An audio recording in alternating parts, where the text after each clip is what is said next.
नमस्कार, मैं राकेश आपका स्वागत करता हूं स्वर्णिम टीवी के क्षेत्रीय समाचार में शहर के खबरों के साथ। समाहरणालय स्थित सभागार में जिलाधिकारी कुमार रवि ने विद्यालय से संबंधित योजनाओं की समीक्षात्मक बैठक की। बैठक में जिलाधिकारी के साथ जिला शिक्षा पदाधिकारी एवं सभी प्रखंडों के शिक्षा अधिकारी उपस्थित थे। बैठक में विद्यालयों में चल रही योजनाएं जैसे पोशाक योजना, छात्रवृत्ति योजना एवं मध्याह्न भोजन जैसी योजनाओं की समीक्षा बैठक की गई। राशि कम रहेगा तो कुछ बच्चों को नहीं देंगे, लेकिन सभी को 50 रुपया कम देने का कोई कारण तो है नहीं। क्या भी है सर? तो जानबूझ करके ऐसा चावल वाला जो चूहा वाला है वो हेडमास्टर जाने के लिए मांगा है सर, इसलिए पूरा हिदायत के बाद ही आप ध्यान में रखें। मरेगा ना तो सबसे पहले बीओ सस्पेंड होइएगा, मध्याह्न भोजन के प्रभारी पदाधिकारी सस्पेंड होंगे, समझ गए ना? अगर कुछ होगा ना, चूहा काट रहा है, ये कर रहा है और उससे कारण कोई घटना होती है,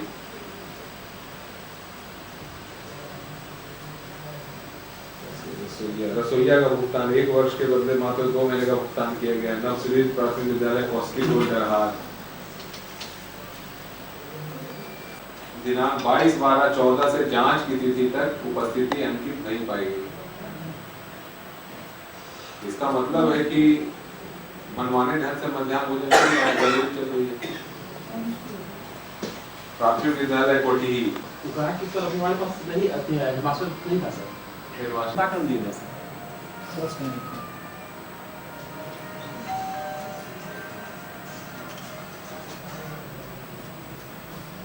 नवसिरित प्राथमिक विद्यालय घोसलावार 92 बच्चों में 13 की उपस्थिति दर्ज थी। भौतिक सत्यापन में एक भी बच्चे नहीं थे, जबकि पूर्व में औसत। मिथिलांचल प्राथमिक शिक्षक कल्याण संघ के बैनर तले 3 सूत्री मांग वरीय प्रवरण एवं प्रधानाध्यापक पद पर प्रोन्नति को लेकर जिला शिक्षक कार्यालय में सेवानिवृत्त शिक्षक कमलेश यादव, मोहन मिश्र एवं सुरेश प्रसाद राय के द्वारा अनशन एवं धरना दिया गया। हमारी मांग हमारी मांगे पूरी हो, हमारी मांगे पूरी हो, हमारी मांगे जायज है।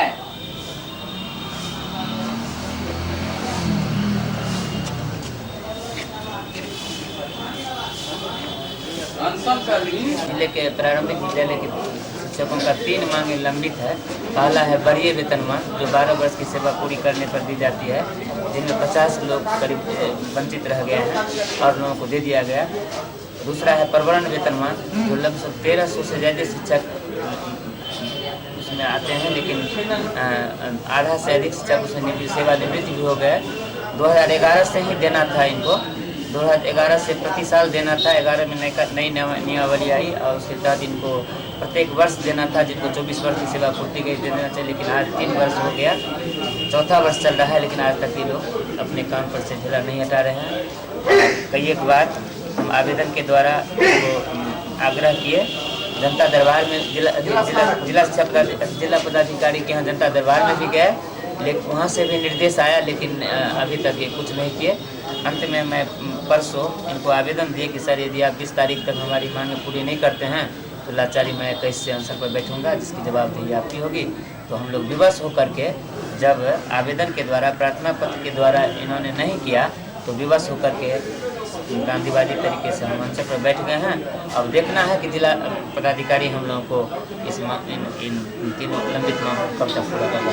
क्या नाम आपका? हमारा नाम कमलेश यादव। कोई पदाधिकारी आपसे मिलने भी आए हैं, डेलीगेट? जी अभी नहीं, अभी नहीं, यो साहब नहीं है अभी जी। तो मैं उनको लेकर आज आप लोग यहाँ अनशन कर रहे हैं।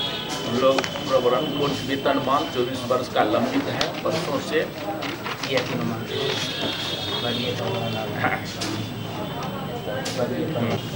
कोर्ट वेतनमान, प्रधानाध्यापक के पद प्रोन्नति है और बस ये तीनों ये 3 मांगे मुख्यतः मैंने लंबित है बहुतों दिनों से, बहुत वर्षों से, और जिला शिक्षा पदाधिकारी कार्यालय के लापरवाही के कारण हम लोग उससे प्रेरित हो रहे हैं वर्षों से। क्या नाम आपका? मोहन मिश्र। किस विद्यालय से हैं?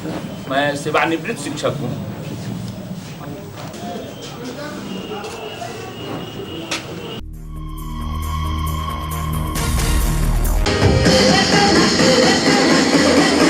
जिन्होंने यार ना मिले मत जाना।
स्वर्णिम टीवी और अपन मिथिला फिल्म प्रोडक्शन की खास प्रस्तुति डांस मिथिला डांस। आप भी ले सकते हैं इस कार्यक्रम में भाग और दिखा सकते हैं अपने कला का जलवा और पा सकते हैं अपनी मंजिल। भोजपुरी, मैथिली, हिंदी फिल्म सीरियल में काम करने का मौका तो उठाइए अपनी कलम और हमारा पता नोट कीजिए। शारदा भवन, शाहगंज, बेता लहरियासराय, दरभंगा। Mobile number 7070836631। दूसरा नंबर 9470754490। तो ऑडिशन जारी है, जल्द से जल्द ऑडिशन फॉर्म फिलअप करें और ले इस कार्यक्रम में भाग।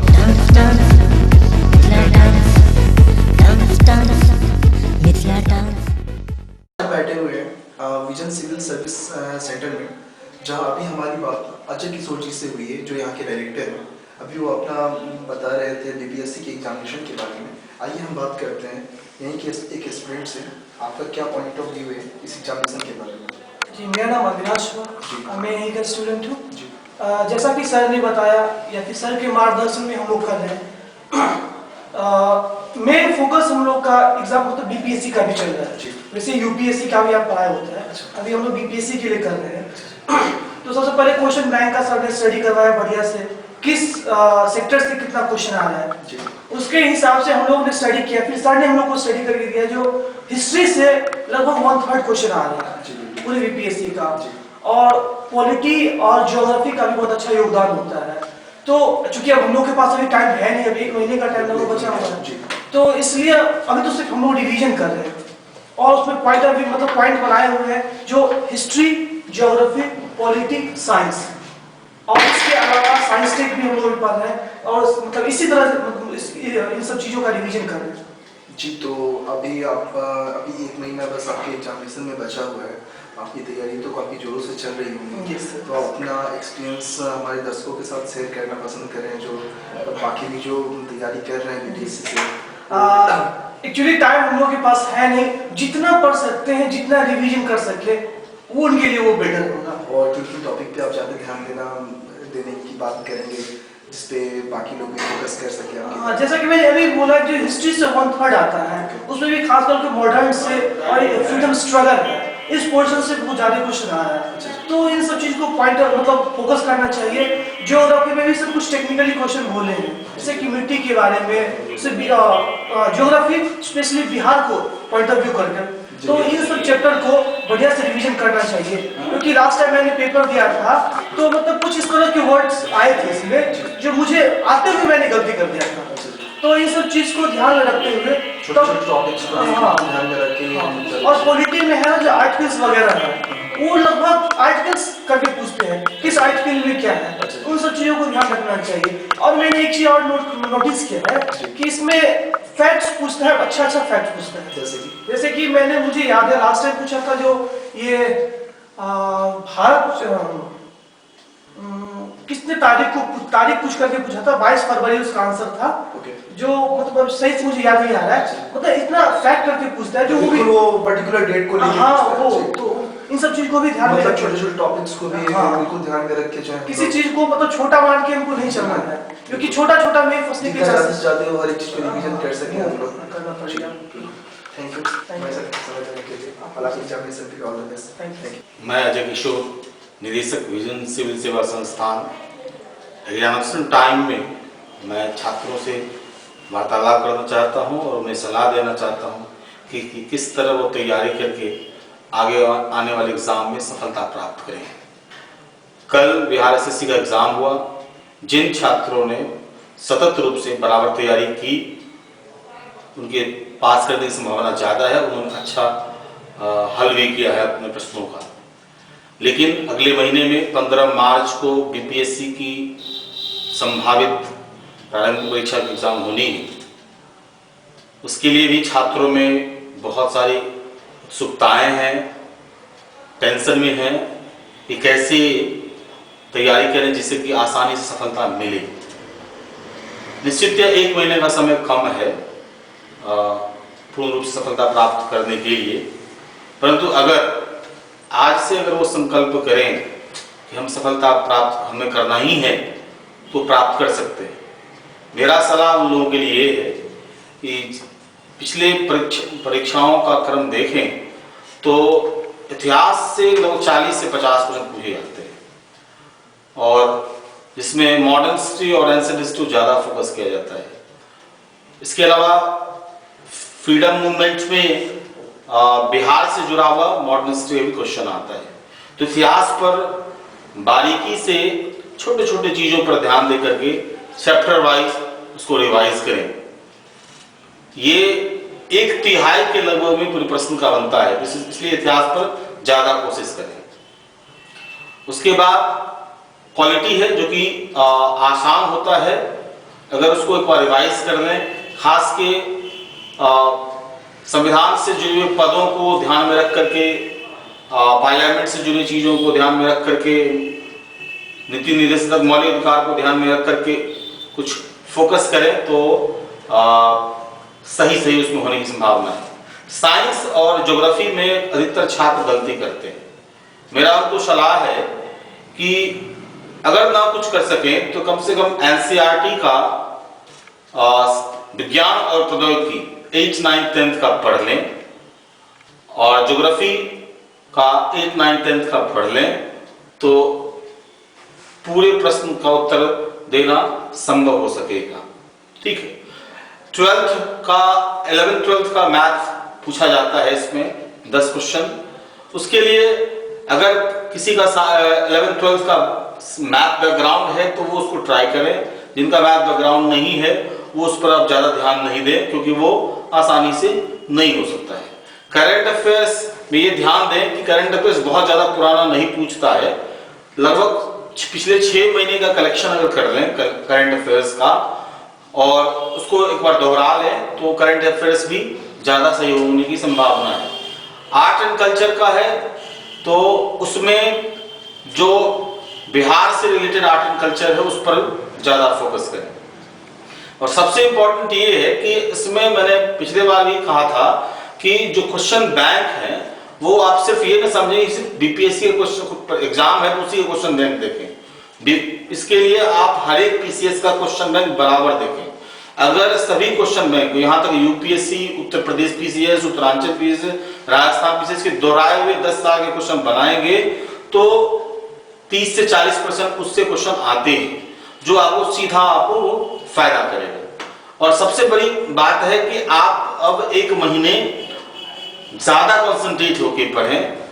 निश्चित ये कहा जाता है बीपीएससी प्रारंभिक परीक्षा में कुछ आसान क्वेश्चन पूछे जाते हैं लेकिन वो आसान क्वेश्चन 60-70 होते हैं, वो सबके लिए होते हैं लेकिन उस पर पास नहीं होता। पास होता है तो जनरल कैंडिडेट के लिए 100+ लाना होता है और 100 करने के लिए आपको सिलसिलेवार ढंग से चैप्टर वाइज आपको पढ़ना होगा।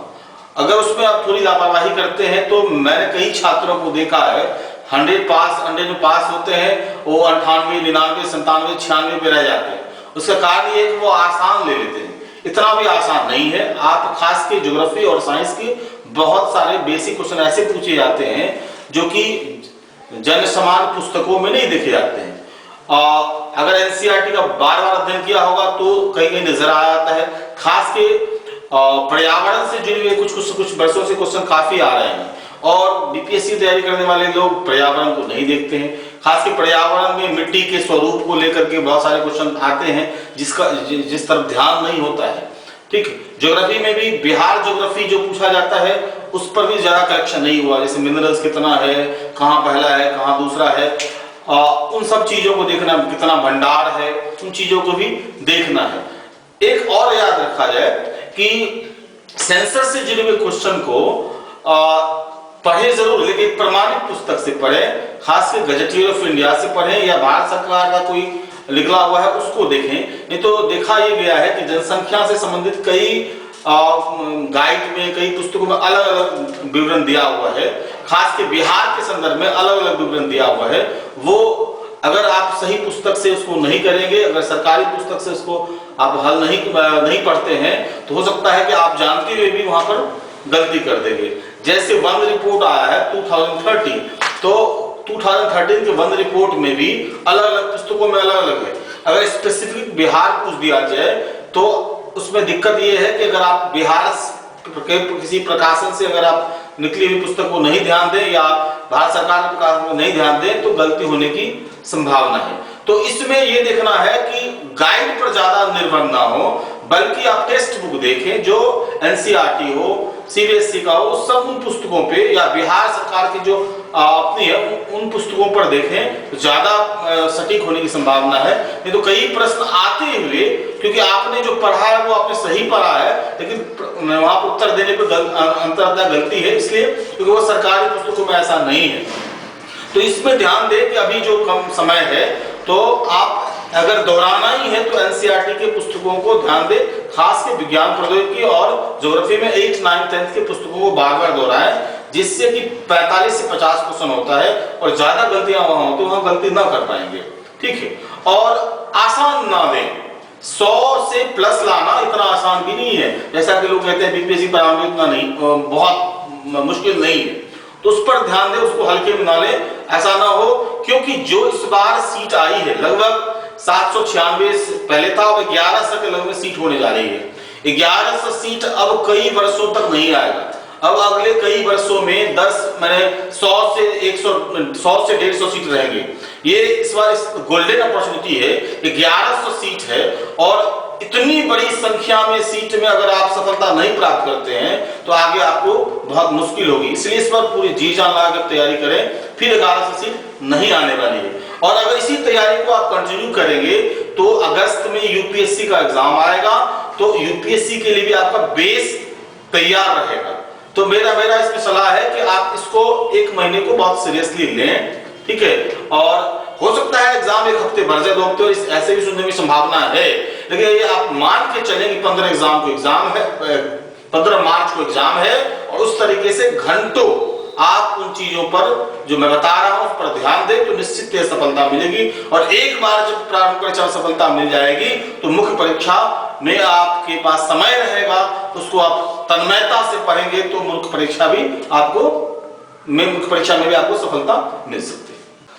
आइए, आज दूसरी हमारे साथ जुड़ी हुई है यहाँ की स्टूडेंट, जी अपना नाम बताइए। रेनू झा, मेरा नाम रेनू झा है जी। ये रेनू झा यहीं से स्टूडेंट हैं और जो बीपीएससी के लिए तैयारी कर रही हैं, और इनकी सबसे खासियत है ये शादीशुदा हैं और 2 बच्चों के साथ बीपीएससी की एग्जामिनेशन की तैयारी कर रही हैं, जो दरभंगा शहर के लिए बहुत बड़ी बात है। जी, आप अपने बात जी, और जो यहीं अपने ससुराल में रह के बीपीएससी की एग्जामिनेशन के लिए तैयारी कर रही हैं।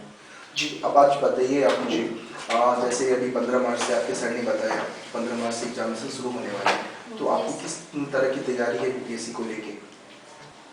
एक तो सर बहुत ही डीपली पढ़ाते हैं और उनका जो पढ़ाने का जो तरीका है, हाँ, बहुत ही बेस्ट है। मतलब वो हर चीज़ को, मतलब कोई भी सब्जेक्ट लेते हैं, पढ़ाते हैं तो एकदम कुछ भी छोड़ते नहीं है, बहुत अच्छे से क्लियर करते, जो भी आपके थॉट्स है, जो भी आपके मतलब डॉट्स हैं उसे क्लियर करते हैं। और बच्चे खुद घर पढ़ते हैं, फिर जो भी उन्हें मतलब लगता है कि रिसर्च में पूछना चाहिए, सर वो आके पूछते हैं, सर उन्हें बिल्कुल क्लियर करके बताते हैं। ऐसा नहीं कि नहीं हम तुम्हें नहीं बताएंगे, या मतलब ये मुझे पता नहीं है, मतलब मैथ ले लो, रीजनिंग ले लो, हिस्ट्री, मतलब एवरीथिंग, सब कुछ मतलब अच्छे से बताते हैं। और मुझे नहीं लगता कि शायद इससे बढ़िया बेस्ट कोई और कोचिंग होगा।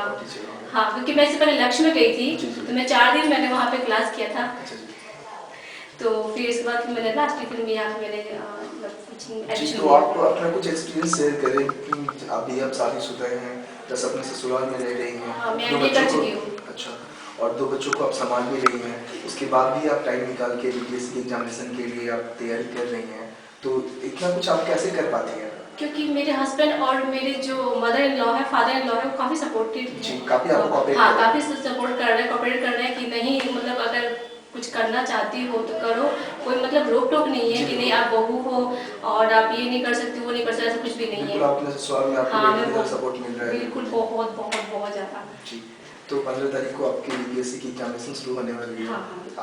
आपको उसके लिए शुभकामनाएं हमारी तरफ से, और हमारे साथ बात करने के लिए।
स्वर्णिम टीवी और अपन मिथिला फिल्म प्रोडक्शन की खास प्रस्तुति dance Mithila dance.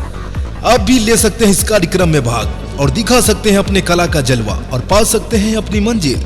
Bhojpuri, Maithili, Hindi film serial में काम करने का मौका तो उठाइए अपनी कलम और हमारा पता नोट कीजिए। शारदा भवन, शाहगंज, बेता लहरियासराय, दरभंगा। Mobile number 7070836631। दूसरा नंबर 9470754490। तो ऑडिशन जारी है, जल्द से जल्द ऑडिशन फॉर्म फिलअप करें और ले इस कार्यक्रम में भाग।